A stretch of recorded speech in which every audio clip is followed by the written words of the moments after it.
নদীক ভেটিছে বড়ভূমিৰ ৰাইজে।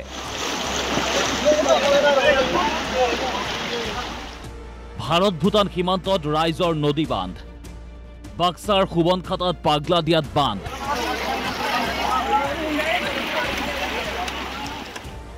এটা বছৰতে প্ৰায় 20 বাৰ বান্ধ দিলে ৰাইজে। ভূটান পাহাৰৰ পৰা বৈ অহা পাগলাদিয়া নৈক এনেদৰেই ভেটিছে সুবনখাটাৰ এইসকল কৃষকে। গছ হাবি কাটি এনেদৰেই বান্ধ দি ভেটিছে পাগলাদিয়াক।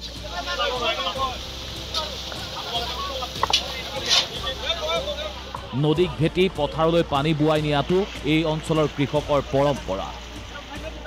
এই বান্ধটো আপোনাৰ ক'ব গ'লে ভাৰত স্বাধীনৰ আগৰ পৰা 1940 চনৰ পৰা এই বান্ধটো যি ধৰণৰে ৰাইজে তাৰমানে পৰম্পৰাগত সেই বান্ধি থকা হৈছিলে ভাৰত স্বাধীনৰ পৰা আজিলৈকে তাৰমানে সেই ধৰণে এই বান্ধটো আমি ৰাইজে গাছ গছনি কাটি শিল দাঙি ইয়াত হাজাৰ হাজাৰ পৰিয়ালৰ কৃষিজীৱী ৰাইজৰ একমাত্ৰ তাৰমানে খেতি পথাৰৰ পানী দিয়াৰ কাৰণে এটা বান্ধ। কাঠেৰে পাৰ্কুপাইন সদৃশকৈ বান্ধি ওপৰত দিছে প্ৰকাণ্ড প্ৰকাণ্ড শিল।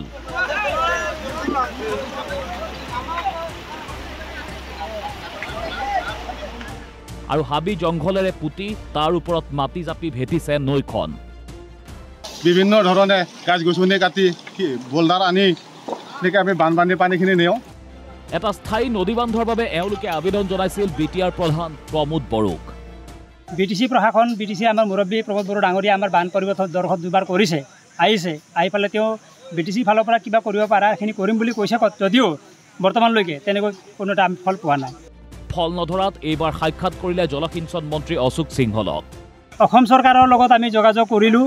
অসম চৰকাৰৰ মাননীয় জলসিঞ্চন বিভাগৰ মন্ত্ৰী অশোক সিংহল ডাঙৰীয়াৰ লগত আমি দুবাৰ সাক্ষাৎ কৰিলোঁ। কৰাৰ পিছত তেওঁ কৈছে তাৰমানে অতি শীঘ্ৰে বান্ধটো নিৰ্মাণৰ ব্যৱস্থা কৰাব বুলি আমাক আশ্বাস দিছিলে যদিও আজিলৈকে তেনেকৈ কোনো এটা ফলপ্ৰসূ তাৰমানে ইয়াত কাম হোৱা চৰকাৰৰ ফালৰ পৰা দেখা পোৱা নাই।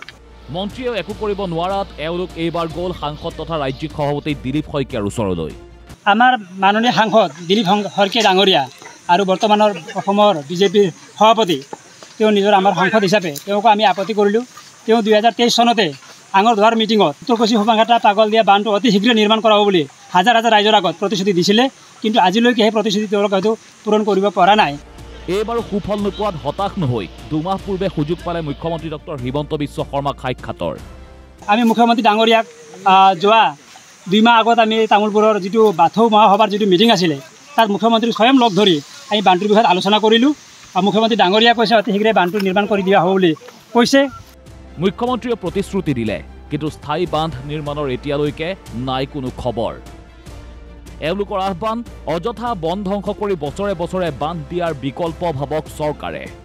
বছৰে বছৰে যে হাজাৰ হাজাৰ গাছবিলাক ইয়াত আমি কাটি ফেলে এই জংঘলবিলাক ধ্বংস কৰিব লগা বাধ্য হৈছোঁ, যাতে সেই বন জংঘল ৰক্ষাৰ ক্ষেত্ৰত আৰু ৰাইজক ৰক্ষাৰ ক্ষেত্ৰত বান্ধ এটা নিৰ্মাণ কৰি উত্তৰ অঞ্চলৰ যিটো এইটো ডাঙৰ এটা ৰাজহুৱা সমস্যা এটা সমাধান কৰিবলৈ আমি আশা ৰাখিছোঁ।